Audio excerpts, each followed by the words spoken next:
BJP ರಾಜ್ಯಾಧ್ಯಕ್ಷ B Y Vijendra ವಿರುದ್ಧ ಸ್ವಪಕ್ಷದ ಶಾಸಕ ಹರೀಶ್ ವಾಗ್ದಾಳಿ ನಡೆಸಿದ್ದಾರೆ. ದಾವಣಗೆರೆಯಲ್ಲಿ ವಿಜೇಂದ್ರ ವಿರುದ್ಧ ಅಸಮಾಧಾನ ವ್ಯಕ್ತಪಡಿಸಿದ ಹಿರಿಯ ಶಾಸಕ ಹರೀಶ್, ರಮೇಶ್ ಜಾರಕಿಹೊಳಿ ಅವರು ಯಡಿಯೂರಪ್ಪ ಅವರನ್ನ ಸಿಎಂ ಮಾಡಲು ಕಾಂಗ್ರೆಸ್ ಬಿಟ್ಟು ಬಂದವರು. ಅಂತವರ ವಿರುದ್ಧ ಬಾಲಿಶ ಹೇಳಿಕೆ ನೀಡುವುದು ಸರಿಯಲ್ಲ. ಪಕ್ಷದ ಜವಾಬ್ದಾರಿ ನಿಭಾಯಿಸುವಲ್ಲಿ ನೀವು ವಿಫಲರಾಗಿದ್ದೀರಿ. ಪಕ್ಷದ ರಾಜ್ಯಾಧ್ಯಕ್ಷರನ್ನು ಯಾರೇ ಮಾಡಲಿ ಸಮರ್ಥರನ್ನ ಮಾಡಬೇಕು. ಸದನದಲ್ಲಿ ಪ್ರತಿಪಕ್ಷಗಳಿಗೆ ತಕ್ಕ ಉತ್ತರ ನೀಡುವಲ್ಲಿ ಬಿವೈ ವಿಜೇಂದ್ರ ಅವರು ವಿಫಲರಾಗಿದ್ದಾರೆ. ಆಡಳಿತ ಪಕ್ಷದ ಹೇಳಿಕೆಗೆ ತಿರುಗೇಟು ನೀಡದೆ ನೀವು ಸದನದ ಹಿಂಬಾಗಿಲಿಂದ ಹೋಗುತ್ತೀರಿ. ಹಾಗಾಗಿ ಪಕ್ಷದ ರಾಜ್ಯಾಧ್ಯಕ್ಷರನ್ನ ಸಮರ್ಥರನ್ನ ಮಾಡಬೇಕು. ನೇರವಾಗಿ ಮಾತನಾಡುವ ಬಸವನಗೌಡ ಪಾಟೀಲ್ ಯತ್ನಾಳರಂತ ಸಮರ್ಥರನ್ನ ರಾಜ್ಯಾಧ್ಯಕ್ಷರನ್ನಾಗಿ ಮಾಡಲಿ. ಪ್ರತಿ ಬಾರಿ ತಂದೆ ಹೆಸರು ಹೇಳ್ತೀರಾ. ಹೈಕಮಾಂಡ್ ನಿಮ್ಮ ತಂದೆ ಸಾಕು ಎಂದು ನಿಮ್ಮನ್ನ ರಾಜ್ಯಾಧ್ಯಕ್ಷರನ್ನಾಗಿ ಮಾಡಿದೆ. ಪಕ್ಷವನ್ನು ಸಮರ್ಥವಾಗಿ ನಡೆಸಿಕೊಂಡು ಹೋಗಿ ಎಂದು ವಿಜೇಂದ್ರ ವಿರುದ್ಧ ಶಾಸಕ ಹರೀಶ್ ಅಸಮಾಧಾನ ವ್ಯಕ್ತಪಡಿಸಿದ್ದಾರೆ. ನಾನು ಗಮನಿಸಿದೆ ಮಾಧ್ಯಮದಲ್ಲಿ ವಿಜೇಂದ್ರ ಅವರು ಅನುಭವದ ಕೊರತೆ, ಅವರು ರಮೇಶ್ ಜಾರಕಿಹೊಳಿ ಅವರು ಮಾತಾಡಿದ್ರೆ ರಾಜ್ಯದಲ್ಲಿ ಎಲ್ಲಾದರೂ ಪ್ರವಾಸ ಮಾಡೋದು ಕಷ್ಟ ಆಗತ್ತೆ ಅಂತಕ್ಕಂಥ ಒಂದು ರೀತಿ ಭಯ ಒಡ್ತಕ್ಕಂಥ ಹೇಳಿಕೆಯನ್ನು ಕೊಟ್ಟಾಗ ಸ್ವಾಭಾವಿಕವಾಗಿ ನಮಗೂ ಅನಿಸ್ತದೆ ಇದು ಬಾಲಿಶ ಹೇಳಿಕೆ. ಇವತ್ತು ಜಾರಕಿಹೊಳಿ ಅವರು 17 ಶಾಸಕರ ಜೊತೆ ಕಾಂಗ್ರೆಸ್ಸನ್ನು ಬಿಟ್ಟು ಯಡಿಯೂರಪ್ಪನವ್ರು ಮುಖ್ಯಮಂತ್ರಿ ಮಾಡ್ಲಿಕ್ಕೆ ಬಂದವರು. ಇವ್ರು ಮಾತೆತ್ತಿದ್ರೆ ನಮ್ಮ ತಂದೆಯವರು ಅಂತಾರೆ ವಿಜೇಂದ್ರ ಅವರು.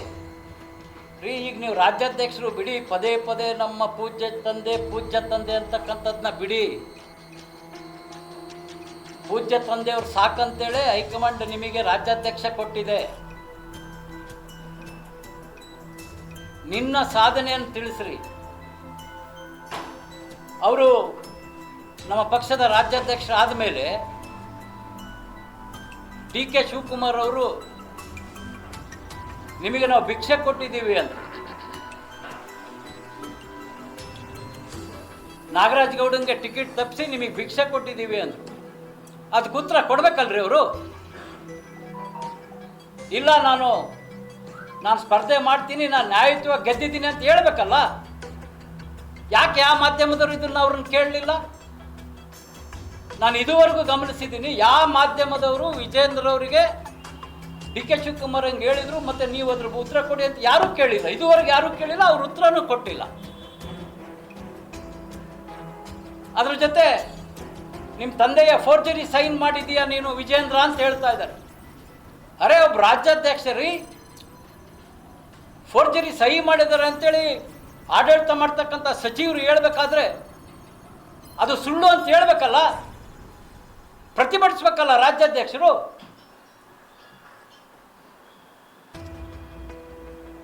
ಹಾಗಾಗಿ ಇವತ್ತು ರಾಜ್ಯಾಧ್ಯಕ್ಷರು ಆಗಲಿಕ್ಕೆ ಜನ ಕಾಯ್ತಾ ಇದ್ದಾರೆ. 2028ಕ್ಕೆ ಬಿಜೆಪಿ ಬರಬೇಕು, ಈ ಗ್ಯಾರಂಟಿಗಳ ಪಕ್ಷ ಹೋಗಬೇಕು, ಅಭಿವೃದ್ಧಿ ಕಾಣ್ತಾ ಇಲ್ಲ. ಮೊನ್ನೆ ಹರಿಹರದಲ್ಲಿ ವೃದ್ಧಾಪ್ಯ ವೇತನ ನನಗೆ ಬಂದಿಲ್ಲ ಅಂತ ಕೆಲವರು ಹಿರಿಯ ನಾಗರಿಕ ಬಂದರು. ನಾನು ಹೋಗಿ ವಿಚಾರಿಸಿದೆ. ಇಲ್ಲ ಸರ್, ಅವ್ರದ್ದು ವಜಾ ಆಗಿಲ್ಲ, ಆದರೆ ಹಣ ಕಡಿಮೆ ಬಂದಿದೆ.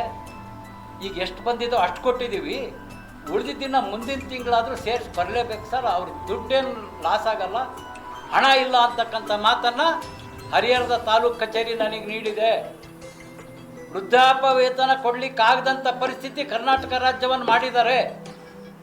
ಹಾಗಾಗಿ ಜನತೆ ತೀರ್ಮಾನ ಮಾಡಿದೆ, 28ರಲ್ಲಿ ಭಾರತೀಯ ಜನತಾ ಪಕ್ಷ ರಾಜ್ಯ ಅಭಿವೃದ್ಧಿ ಕಂಡಿದ್ದು ಭಾರತೀಯ ಜನತಾ ಪಕ್ಷದ ಸರ್ಕಾರದಲ್ಲಿ ಅಂತ ಕಂಡಿದೆ. ಆದರೆ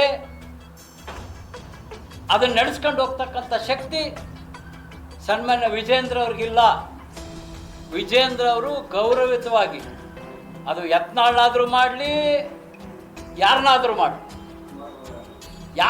ಮಾಡಲಿ, ನಾವು ಅನುಭವ ಇರ್ತಕ್ಕಂಥ, ಭ್ರಷ್ಟಾಚಾರದ ಅಪಾದನೆ ಇರ್ತಕ್ಕಂಥ, ವಿರೋಧ ಇಲ್ಲದೆ ಇರ್ತಕ್ಕಂಥ, ಮತ್ತೆ ವಿರೋಧ ಪಕ್ಷಗಳನ್ನು ಎದುರಿಸ್ತಕ್ಕಂಥ ನೀವು ಅವ್ರ ಮೇಲೆ ಏನು ಹೇಳಿದ್ರು ಒಂದಕ್ಕೂ ಕೂಡ ಇದುವರೆಗೂ ಅವರು ಉತ್ತರ ಕೊಟ್ಟಿಲ್ಲ.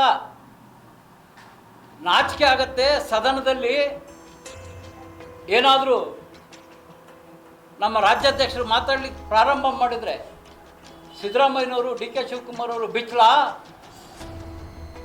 ನಿಜವಾಗ್ಲೂ ಸದನದಲ್ಲಿ ಅಗೌರವ ಆಗೋ ರೀತಿಯಲ್ಲಿ ನಿಮ್ದು ಗೊತ್ತಿಲ್ವಾ, ನಿಮ್ದು ಬಿಚ್ಚಲಾ ಅಂದರೆ ಅರ್ಧ ಗಂಟೆ ಸದನದಲ್ಲಿ ಕೂರಲ್ಲ ನಮ್ಮ ರಾಜ್ಯಾಧ್ಯಕ್ಷರು.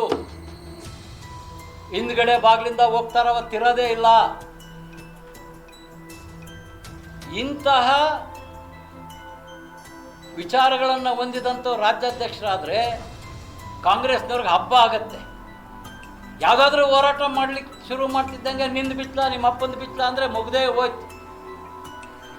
ಹಾಗಾಗಿ ಒಳ್ಳೆಯವ್ರನ್ನ, ಅನುಭವ ಇರ್ತಕ್ಕಂಥವ್ರನ್ನ ಬಸನಗೌಡ ಪಾಟೀಲ್ ಯತ್ನಾಳರಂಗೆ ನೇರವಾಗಿ ಖಂಡಿಸ್ತಕ್ಕಂಥವ್ರನ್ನ ಅಧ್ಯಕ್ಷನ್ ಮಾಡಲಿ ಅಂತೇಳಿ ನಮ್ಮ ಅಭಿಪ್ರಾಯ ಇದೆ.